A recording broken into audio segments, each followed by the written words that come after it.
The transmission cut through every communication channel on Earth simultaneously. Orrin Davies sat in the emergency council chamber, watching the holographic projection of an alien face that looked like melted wax stretched over bone. Admiral Quaven of the Hesker species spoke without emotion, his translator rendering the words in flat, clinical English. Your species has expanded beyond acceptable parameters. You have colonized systems without permission. You have extracted resources from territories claimed by the Galactic Concordat. You have 48 hours to surrender all military assets and accept protectorate status under Concordat governance. The transmission ended. Silence filled the council chamber. Davies looked around the oval table at the representatives of United Earth Defense Council. Petra Walsh, defense coordinator, had her fingers pressed against her temples. Dr. Raymond Akoy stared at his tablet, scrolling through data. Amara Ndodo, the war strategist everyone called pessimistic, showed no expression at all. Options? Davies asked. Walsh pulled up a tactical display. They brought 2,000 ships. We have 340 operational vessels. Our colonies are spread across 6 star systems. We can't defend everything. Can we negotiate? Someone asked from the far end of the table. Akoy shook his head. I reviewed the historical data we've collected on the Concordat. They've done this 23 times in the past 4,000 years. Species that surrender become workforce populations. Their worlds get stripped for resources. Within 3 generations, the original culture disappears completely. And species that refuse, Davies already knew the answer. Extinct, every single one. The chamber fell quiet again. Outside the reinforced windows, Geneva sprawled beneath them, city lights twinkling in the evening darkness. 11 billion people down there. Billions more on Mars, Europa, Titan, and the colony worlds, all waiting for this room to decide their future.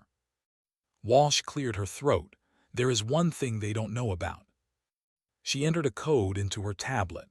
The tactical display changed, showing the outer solar system. Beyond Neptune, beyond Pluto, out in the darkness of the Kuiper Belt and Oort Cloud, thousands of icons appeared. Project Nightfall, Walsh said quietly. We've been building them for 40 years. 4,700 vessels. Black hulls, non-reflective coating, running silent in the deep cold. Fleet Admiral Hiroshi Tanaka commands from the dreadnought Defiance. Davies felt his breath catch. How do we keep this secret? We didn't build them in orbit where satellites could watch. We built them out there, using ice and metal from comets and asteroids, materials that don't show up on standard scans. Every component was manufactured off-world, assembled in darkness. Why wasn't I informed? Davies felt anger rising. You were a junior minister when this started. Only 5 people knew the full scope. The previous chancellor, 2 defense coordinators, and the project leaders. I learned about it 6 months ago when I took this position. Ndodo leaned forward. Numbers won't save us. They have the industrial capacity of 847 spacefaring civilizations. Even if we win the first battle, they'll send more ships, and more, until we're gone. Then what do you suggest? Walsh snapped. Surrender, let them erase everything we've built. I suggest we think like humans, not like them. Ndodo pulled up another display. I've studied every Concordat battle we have records of. They fight according to rules, honor-bound tactics, formation warfare, formal challenges before engagement. They treat war like a sport. And we treat it like survival, Davies said, understanding. Exactly. They expect us to line up our ships and fight properly. Instead, we ambush them. We hit supply lines. We target weak points. We make this so ugly, so expensive, so brutal that even if they can win, they won't want to pay the price. Akoy spoke up. The moral implications don't matter if we're dead. Ndodo cut him off. We can discuss ethics after we exist long enough to have the discussion. Davies looked at each face around the table. Some looked scared. Some looked angry, all of them looked determined. "Vote," he said simply. "Surrender or fight." The vote was unanimous. Davy stood, straightening his jacket. "Prepare the response transmission, and get me Fleet Admiral Tanaka on a secure channel." 2 hours later, Davy stood before the cameras. The transmission would reach the Concordat fleet and simultaneously broadcast to every human settlement in space. "Admiral Quivin of the Hesker species, the Galactic Concordat, you have delivered your ultimatum. Earth has considered your terms." Davies paused, letting the moment stretch. "We decline." He cut the transmission. Across the solar system, Admiral Quivin received the message aboard his flagship. He played it 3 times, certain the translation software had malfunctioned. No species had refused surrender in 600 years. Around him, his officers looked confused.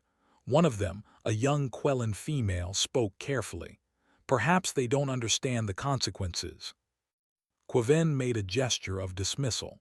"Send them our historical records, battle footage from our previous campaigns.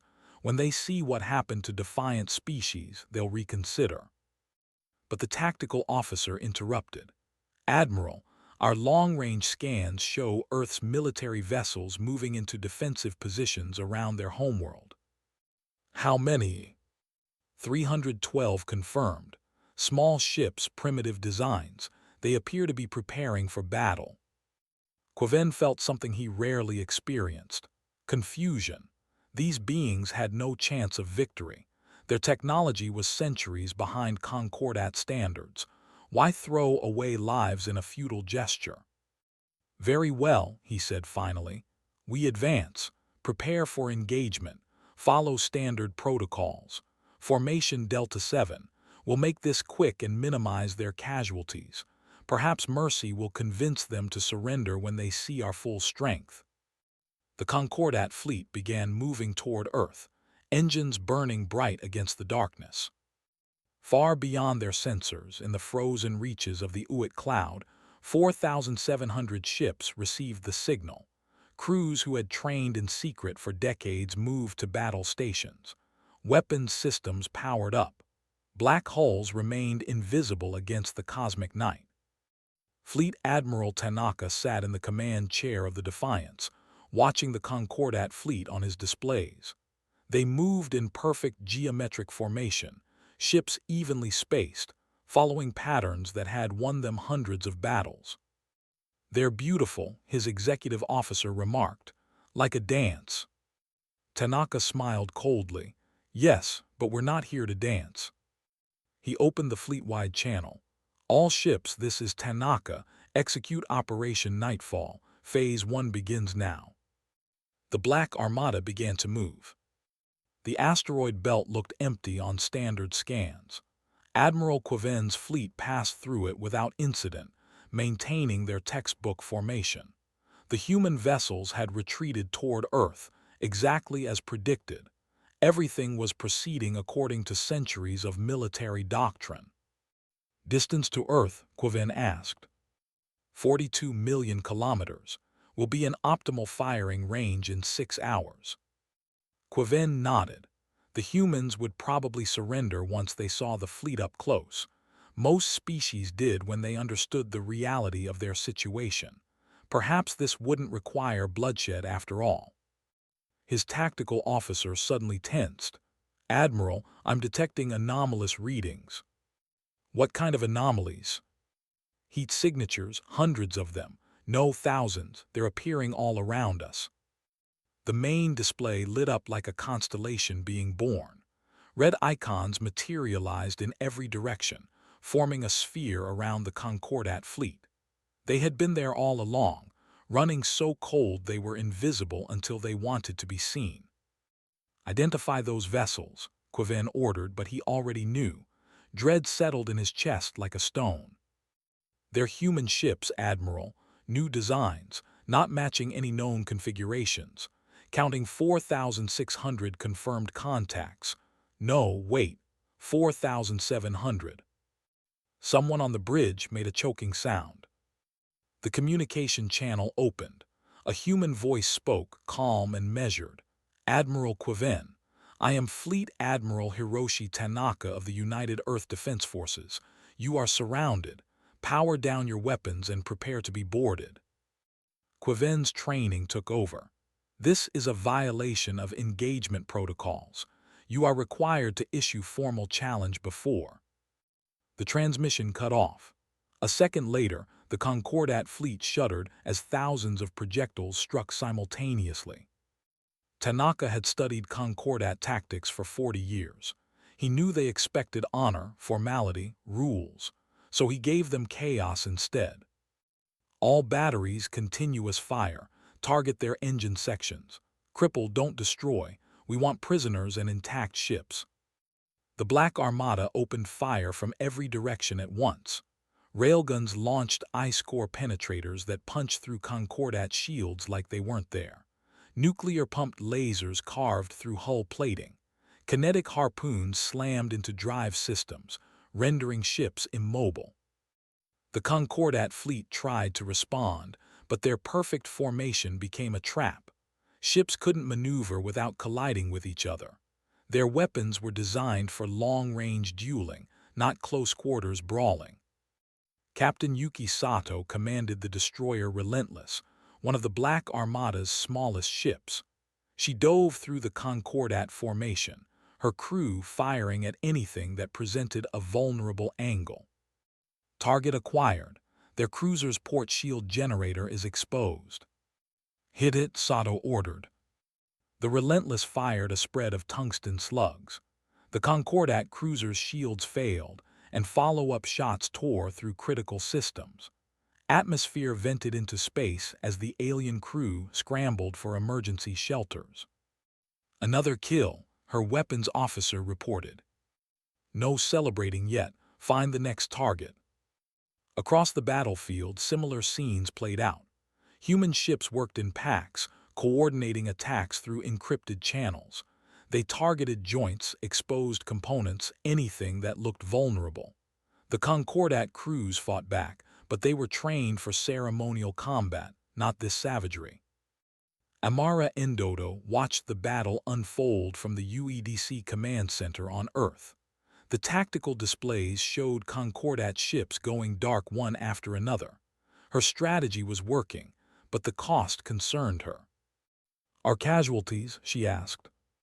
78 ships destroyed or disabled. Approximately 4,000 personnel killed or wounded. 4,000 lives. Endodo felt the weight of each one, but the alternative was 11 billion. On Quiven's flagship, chaos reigned. Damage reports flooded in faster than crew could process them. 600 ships lost in the first 30 minutes. The humans fought like nothing he had ever encountered. "They're not engaging in honorable combat," his second-in-command protested. "They strike from behind, target disabled vessels, ignore all protocols." "They're winning," Quiven said bitterly. "Honor means nothing to the dead." A massive impact rocked the flagship. Quiven grabbed his chair to stay upright. Status: hull breach on decks 7 through 12. Drive systems at 40% capacity. Weapons offline. Another human voice came over the communication channel. "Concordat flagship, this is Commander Lucia Verne of the boarding frigate Valiant. Prepare to receive our teams. Resistance is inadvisable." Quiven looked around his bridge. Half the stations were unmanned, crew members injured or dead. Smoke filled the air. The ship was dying around them. "Order the fleet to retreat," he said quietly. "All vessels withdraw to Rally Point Sigma, maximum speed." The surviving Concordat ships broke formation and fled, engines burning hot as they raced away from the ambush. Human ships pursued for a while, picking off stragglers, then broke off the chase. Tanaka watched them go. "Let them run, we got what we needed." His executive officer looked confused. "Sir, we could have destroyed more of them." "We proved our point. They know we can hurt them. More importantly, they'll report back to their command that humanity fights differently than expected. Fear is a weapon too." The Black Armada began recovery operations, collecting their wounded and salvaging what they could from destroyed ships. Boarding teams secured 42 intact Concordat vessels, their crews taken prisoner. Dr. Raymond Accoy arrived on one of the captured cruisers 6 hours later, leading a research team. He walked through corridors designed for beings taller and thinner than humans, examining alien technology with barely contained excitement. Their shield generators operate on principles we barely understand, he reported to Walsh. But I see weaknesses, design flaws they never corrected because they never needed to. Nobody ever attacked them like this before. Can we exploit those weaknesses? Give me 3 months. I'll give you weapons they can't defend against.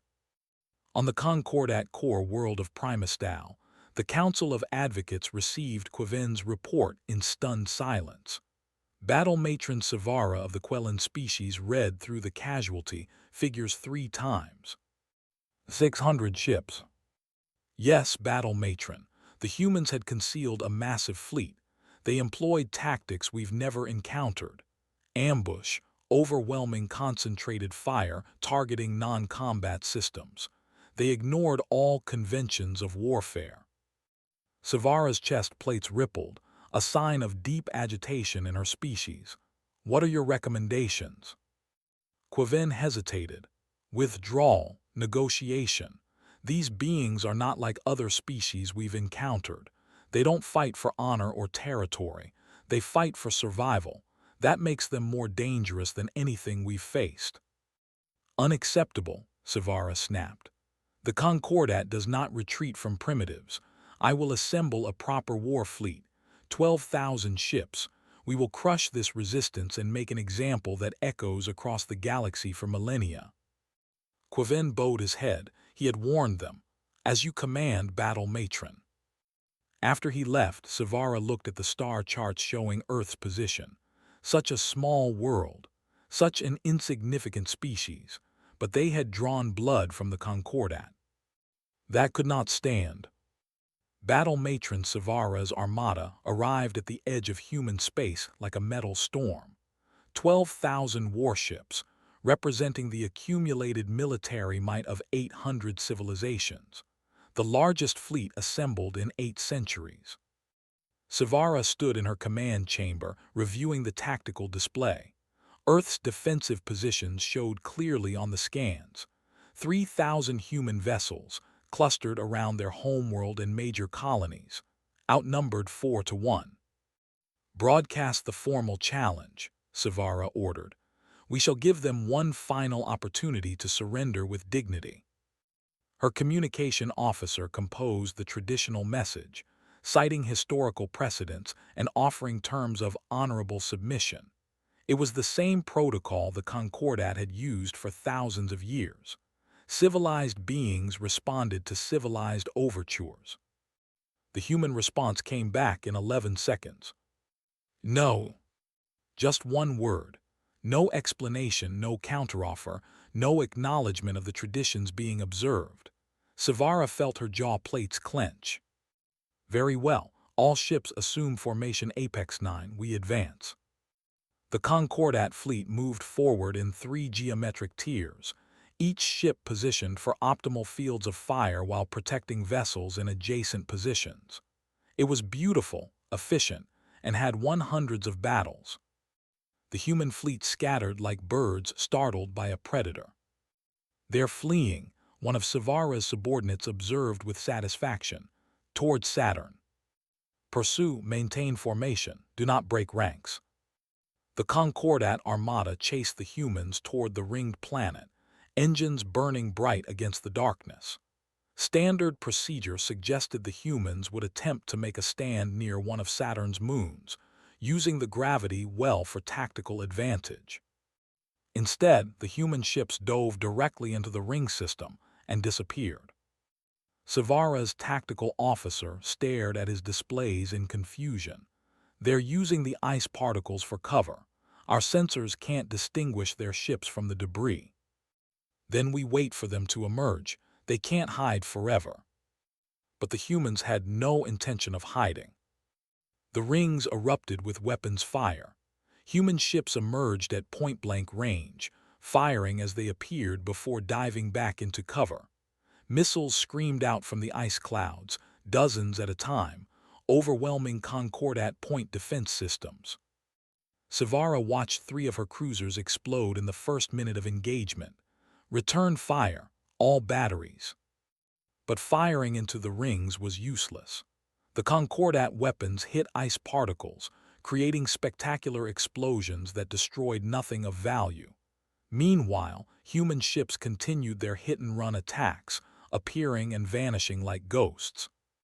Captain Sato piloted the Relentless through the ring system with reckless precision.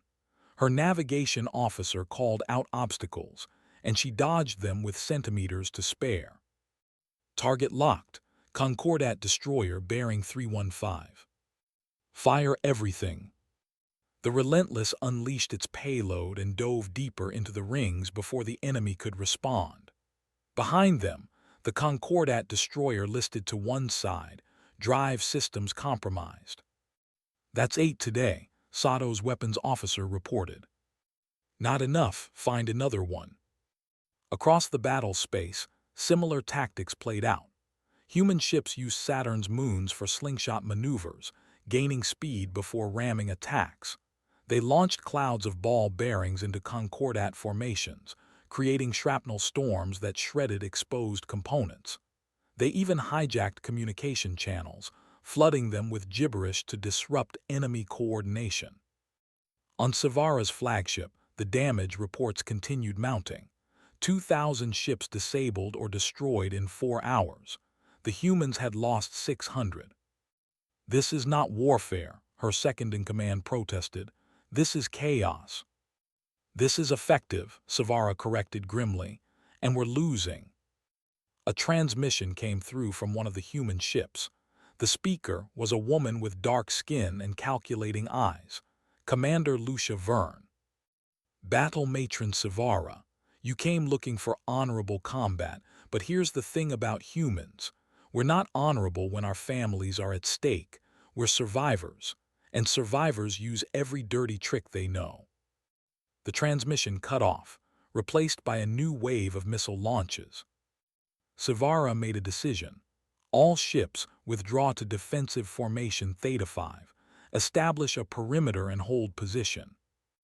The Concordat fleet pulled back, forming a protective sphere. It was a defensive posture, something they rarely needed to adopt. The humans pursued but didn't press the attack, content to harass from a distance. In the command center on Earth, Petra Walsh studied the tactical situation. They're regrouping, learning from their mistakes. Good, Amara Endodo replied. Let them adapt. Every hour they spend here is an hour their supply lines stretch thinner. We're fighting in our home system. Every rock, every moon, every asteroid is a potential weapon or hiding place. They're in hostile territory.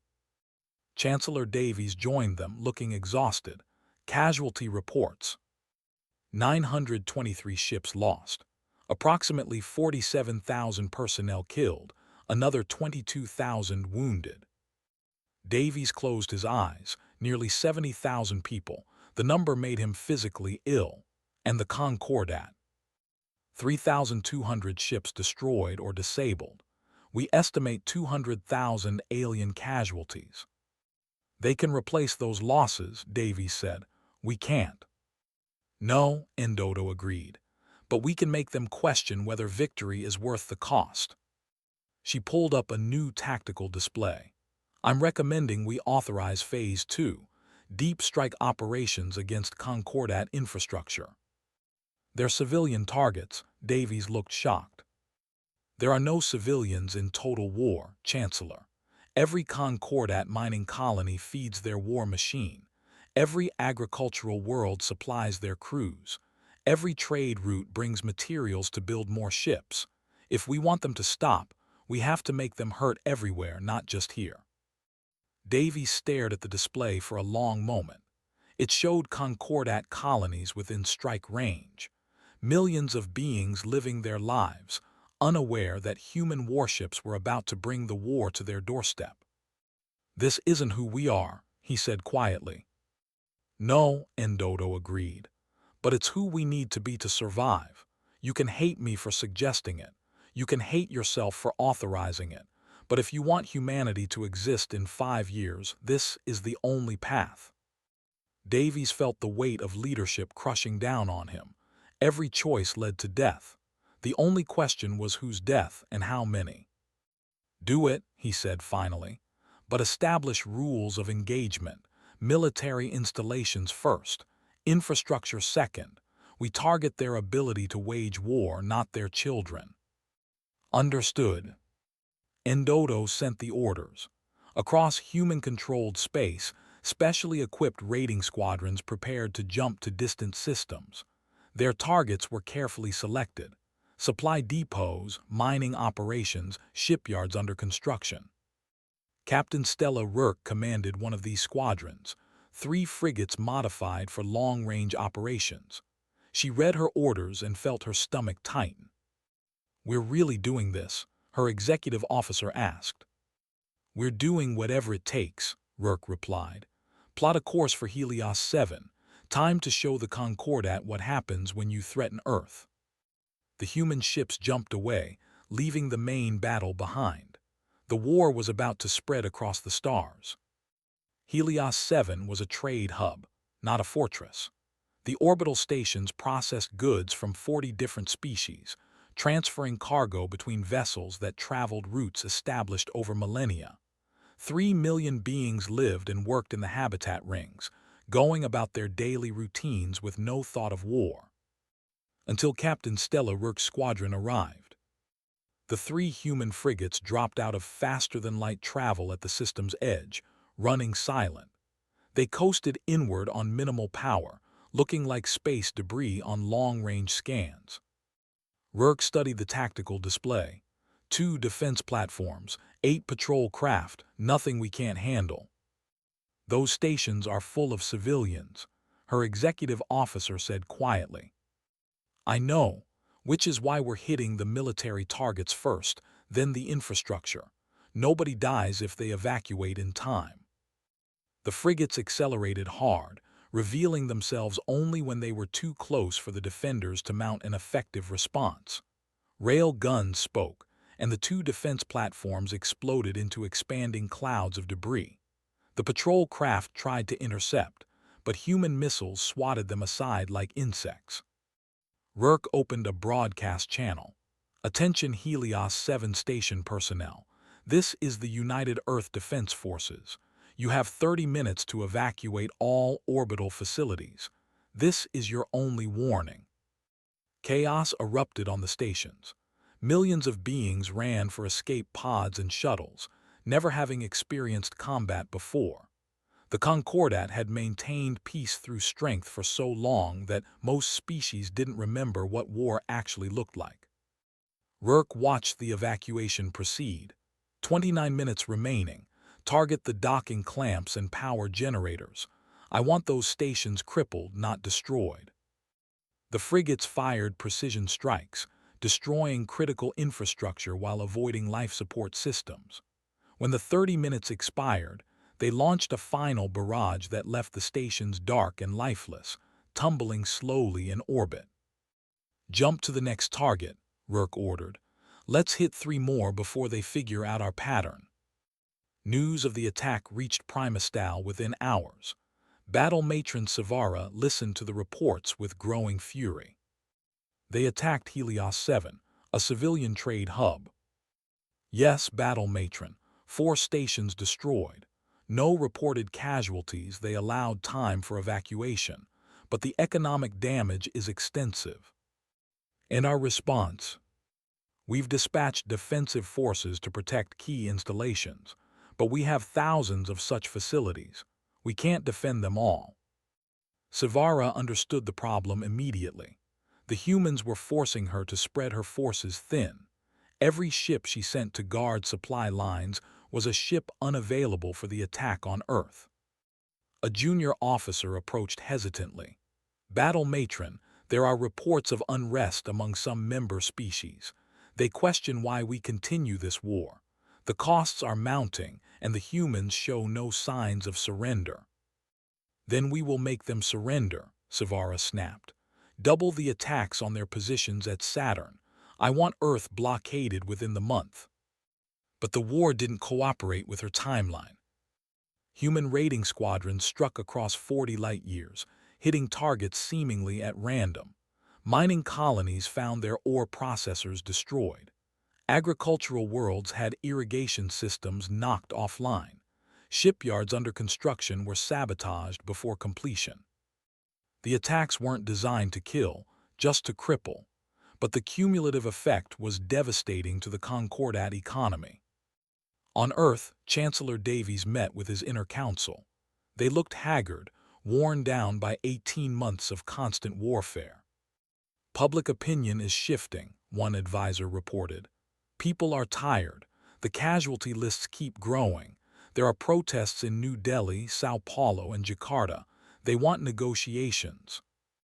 The Concordat won't negotiate while they think they can win, Endodo said. We have to maintain pressure. Dr. Raymond Akoy entered the chamber, carrying a data pad with barely contained excitement. I have something. Project Prometheus is ready for field testing. He brought up a holographic display showing Concordat shield technology. We've reverse-engineered their defensive systems. More importantly, we've found the flaw. Their shields are optimized to stop energy weapons because that's what everyone in the galaxy uses. Our kinetic weapons already partially defeat them. But this will make them completely useless. Show me, Walsh said. Akoy demonstrated the new weapon system, a modified electromagnetic pulse that temporarily disrupted shield harmonics. One shot from this, and their shields collapse for approximately 40 seconds, more than enough time for follow-up strikes. How many can we produce? We can retrofit every ship in the fleet within 6 weeks. Davies felt a glimmer of hope for the first time in months. Do it, and pray this gives us the edge we need. Meanwhile, in Concordat space, political fractures were widening. Junior species questioned the war's necessity. Peace factions gained support. Battle Commander Atresh, a moderate voice, challenged Savara's aggressive stance in the Council of Advocates. We've lost 11,000 ships, Atresh argued. The economic disruption affects every member species. For what? To punish primitives who refuse to bow. Is Concordat pride worth this price? Pride? Savara's chest plates rippled with anger. This is about maintaining order. If we allow humans to defy us, what message does that send? Every species in the galaxy will question our authority. Perhaps our authority deserves questioning, if it requires such bloodshed to maintain. The council chamber erupted in arguments. For the first time in centuries, the Concordat's unity showed cracks. Commander Daniel Cross sat in a detention cell on a Concordat vessel, having been captured when his ship was disabled during a skirmish. His guard, a young being named Theln, brought food and water regularly. Over weeks they began talking. Cross showed pictures of Earth, explained human culture, talked about why humanity fought so desperately. You really believe you can win? Theln asked one day. Win? No, Cross laughed bitterly. But we can make you regret starting this fight, that's enough. Why not just surrender? Your lives would be spared. You don't understand. For humans, some things matter more than living. Freedom is one of them. We'd rather die on our feet than live on our knees. Theln looked troubled. That seems inefficient. Probably, but efficiency isn't everything. Sometimes you have to fight for what matters, even when the odds are impossible. The conversation stayed with Theln long after Cross was taken away. He found himself questioning orders for the first time in his life. Back at Saturn, the stalemate continued. Concordat forces held their defensive perimeter. Human forces harassed them constantly but couldn't break through. Both sides bled ships and personnel daily. Admiral Tanaka reviewed casualty reports and felt exhaustion deep in his bones. The Black Armada was down to 1,400 operational vessels. How much longer could they sustain this? His communication officer interrupted his thoughts. Sir, we're receiving intelligence from our spy network inside Concordat space. They're planning a final offensive. 15,000 ships. Target is Earth itself. Tanaka felt his blood run cold. When? 23 days. He immediately contacted Earth. When Chancellor Davies' face appeared on screen, Tanaka delivered the news without preamble. They're coming for us, everything they have. This will be the decisive battle. Davies nodded slowly. Then we'd better be ready. Recall all forces, every ship, every weapon, every trick we have left. If they want Earth, they'll have to burn for it. The clock started counting down to humanity's final stand. The evacuation of Earth's cities happened in waves. 11 billion people couldn't hide, but they could dig in. Underground shelters opened that had been secretly constructed over decades. Colony ships launched carrying children and genetic samples, insurance policies against the worst outcome. Admiral Hiroshi Tanaka stood in the observation deck of the Defiance, watching Earth turn slowly below. Blue and white, beautiful and fragile. Everything humanity had built, everyone they loved, concentrated on that one world. All ships report ready, Admiral, his executive officer said. Tanaka nodded. The Black Armada had shrunk to 1,200 vessels. Against 15,000 Concordat ships, the mathematics were brutal. Dr. Raymond Akoy worked frantically in the weapons lab, installing the last Project Prometheus units. The shield disruptors were untested in large-scale combat, but there was no time for proper trials. Will they work? Petra Walsh asked. Theoretically, yes. Practically, Akoy shrugged. We're about to find out. Chancellor Orrin Davies broadcast from the emergency government bunker beneath Geneva. His face appeared on screens across human space. To everyone watching, this is likely my final address. The Concordat comes with overwhelming force. They expect us to break. They expect us to surrender. They don't understand that humanity has survived ice ages, plagues, wars, and disasters that would have ended lesser species. We don't break. We bend, we adapt, and we endure. He paused, collecting his thoughts. If we fall today, remember that we stood. Remember that we chose freedom over survival, dignity over submission. And if by some miracle we prevail, remember the cost. Remember that peace is built on the graves of those who fought for it. The transmission ended. Davies closed his eyes and prayed to gods he wasn't sure existed. Battle matron Savara's armada emerged at the edge of the solar system like a metal sunrise. 15,000 ships, engines burning, weapons armed, shields raised. The largest military force ever assembled. All vessels, this is Battle Matron Savara. Today we end this rebellion. Formation Delta Prime. Advance on Earth. Leave nothing standing. The fleet moved forward in perfect synchronization. A wall of steel and energy sweeping toward humanity's homeworld.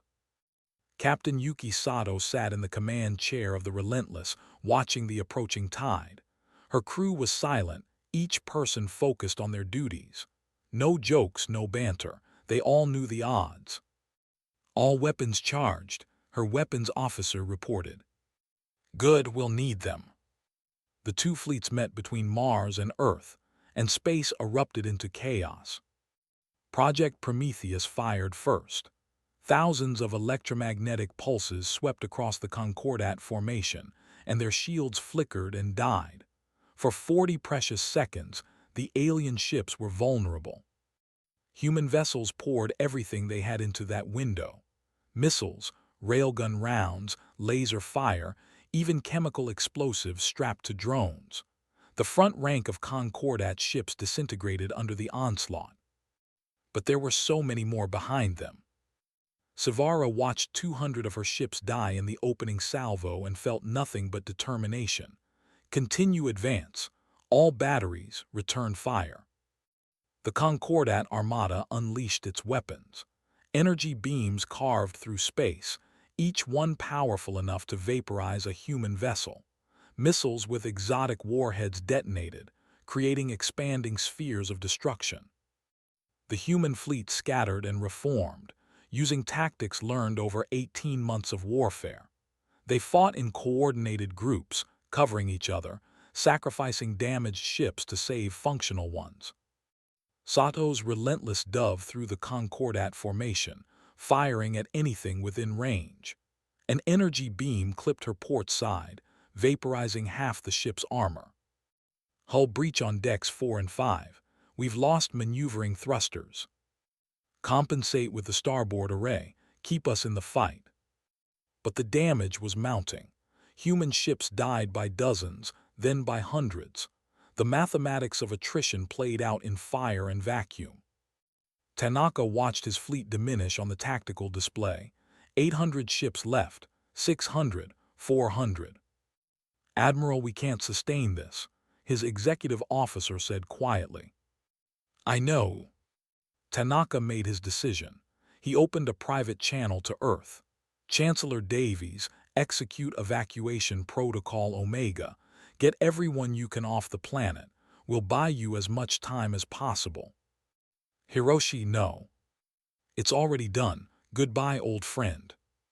Tanaka cut the channel and addressed his remaining ships. "All vessels, this is Admiral Tanaka. We've fought well, but the end is coming. I'm ordering a final action. Target the Concordat flagship. We're going to take Savara with us." The Defiance, already heavily damaged, burned its engines at maximum. Tanaka aimed directly at the battle matron's command ship, accelerating to ramming speed. Savara saw the human dreadnought coming and understood immediately. Evasive maneuvers, all-point defense, target that ship. But the Defiance had escorts. 3 dozen human vessels formed a protective screen, absorbing fire meant for Tanaka's ship. They died one by one, buying seconds with their lives. Tanaka gripped his command chair as weapons fire tore through the Defiance. Consoles exploded. Crew members fell. The ship was falling apart around him. 10 seconds to impact, someone reported through the smoke. Tanaka opened a final transmission. "Earth endures, that's all that matters." The Defiance struck Savara's flagship at 17,000 kilometers per hour. Both ships vanished in a sphere of white light, reactors detonating simultaneously. The shockwave rippled through both fleets. Concordat ships stopped firing, stunned by the sight. Their commander, their leader, was gone. In the chaos, human ships pressed their advantage, but there were too few of them left. 200 vessels against 11,000. On Earth, Vice Admiral Paul Nkrumah took command of the defense grid. All orbital platforms fire at will. Ground-based batteries begin bombardment pattern Omega. Earth's last-ditch defenses opened up, adding their fire to the desperate battle. But everyone knew it wasn't enough. Then something unexpected happened. A Concordat cruiser stopped firing. Then another. Across the alien fleet, ships began powering down weapons. A transmission came through on all channels. The speaker was Battle Commander Atresh.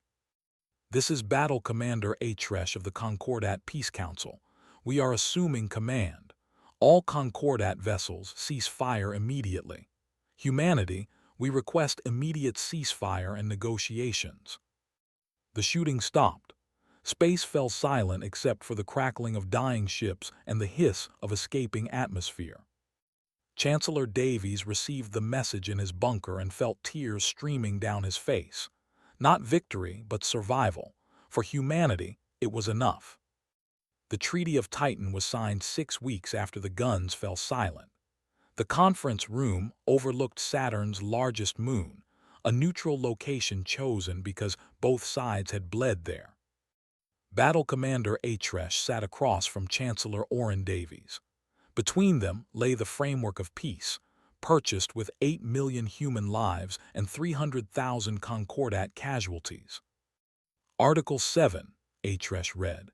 Humanity will be recognized as a sovereign species with full territorial rights to all systems currently occupied.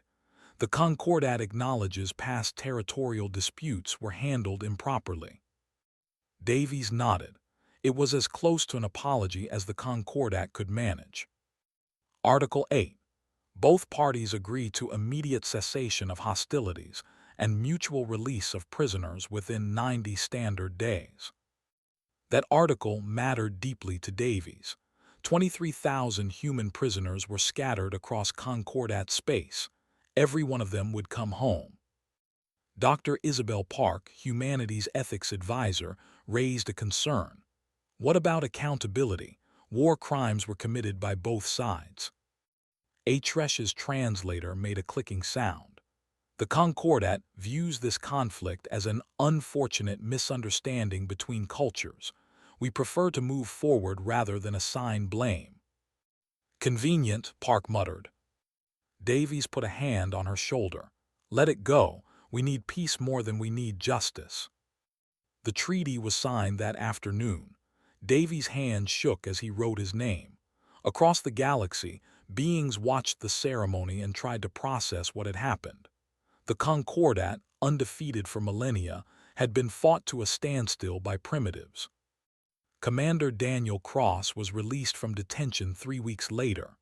Thelm, his former guard, escorted him to the transport personally.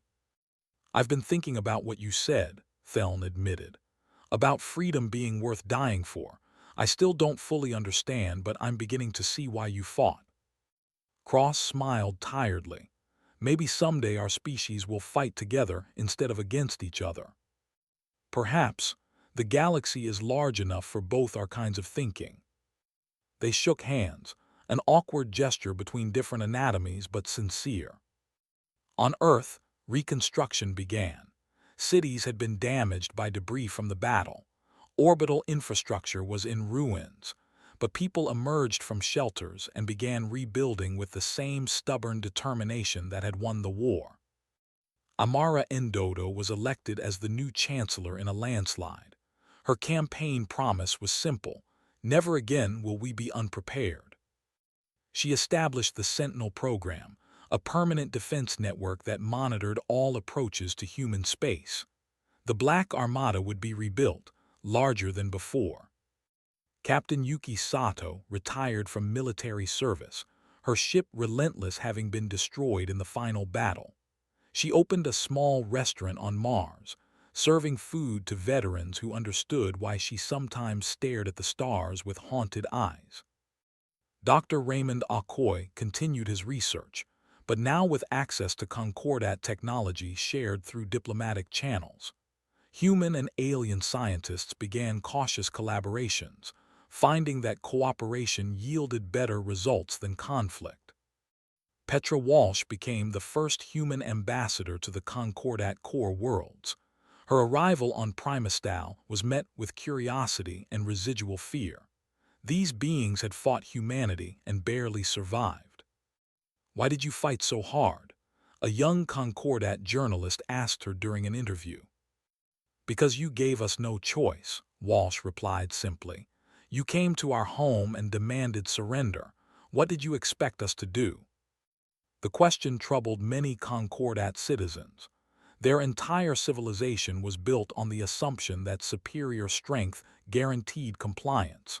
Humanity had shattered that assumption. 20 years passed. The memorial on Titan listed 8,200,000 names, each one carved in black stone, preserved for eternity. Representatives from both humanity and the Concordat attended the dedication ceremony. Dr. Isabel Park, now elderly, gave the keynote speech. We gather here to remember the cost of misunderstanding. 8 million humans died because the Concordat didn't understand that some beings value freedom over life itself. 300,000 Concordat citizens died because they didn't understand that cornered prey fights hardest. She paused, letting the words settle. The war accomplished nothing that diplomacy couldn't have achieved, but we didn't try diplomacy first. Both sides chose violence. Both sides paid in blood. Let this memorial remind us that peace requires understanding, not just strength. A young human girl, perhaps 10 years old, asked her father a question as they looked at the names. Were they really going to destroy us? Her father, a veteran with scars that went deeper than skin, nodded.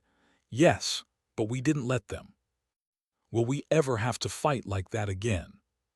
He looked at the Concordat delegation standing respectfully nearby, at the mixed human-alien crews serving on joint patrol vessels, at the embassy ships exchanging culture and knowledge. I hope not, sweetheart, but if we do, we'll be ready. Across human space, the scars of war slowly healed, colonies rebuilt, populations recovered, but the memory remained sharp.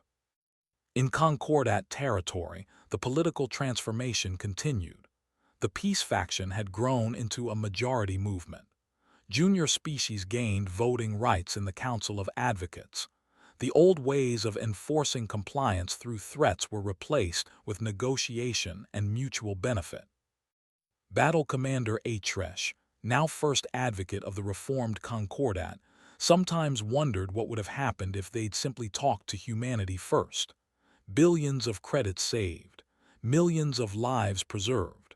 Pride was an expensive commodity. Commander Cross, long since promoted to admiral, commanded a joint human Concordat patrol squadron. They protected trade routes from pirates and responded to distress calls without asking what species needed help. One day, his old friend Thelm contacted him via subspace. I've been assigned to diplomatic service. First posting is on Earth. You'll like it there, Cross replied. The people are stubborn and difficult, but they grow on you. Like a fungus. Exactly like a fungus. They both laughed, the sound carrying across light years. On Earth, in the UEDC archives, the complete history of the war was preserved. Future generations would study it, learning how close humanity came to extinction, learning the price of freedom. Chancellor Endodo, now in her final term, looked at the night sky and remembered Admiral Tanaka's sacrifice. The Defiance was gone, but its legacy remained. Humanity had proven it could stand against impossible odds. More importantly, they'd proven they could make peace afterward. The stars held countless species, countless worlds, countless opportunities for conflict or cooperation. Humanity had chosen to fight when necessary, but to extend hands when possible. It wasn't a perfect ending. War leaves scars that never fully heal. But it was an ending that allowed both sides to continue existing, to learn from each other, to build something better than what came before. The Black Armada still patrolled human space, a reminder that peace required strength. But now they often flew alongside Concordat vessels, former enemies working as reluctant allies. The galaxy was large enough for both philosophies. The Concordats ordered civilization, humanity's chaotic freedom, and in the space between, something new was growing. Not unity but understanding, not friendship but respect. And for species who had nearly destroyed each other, that was miracle enough.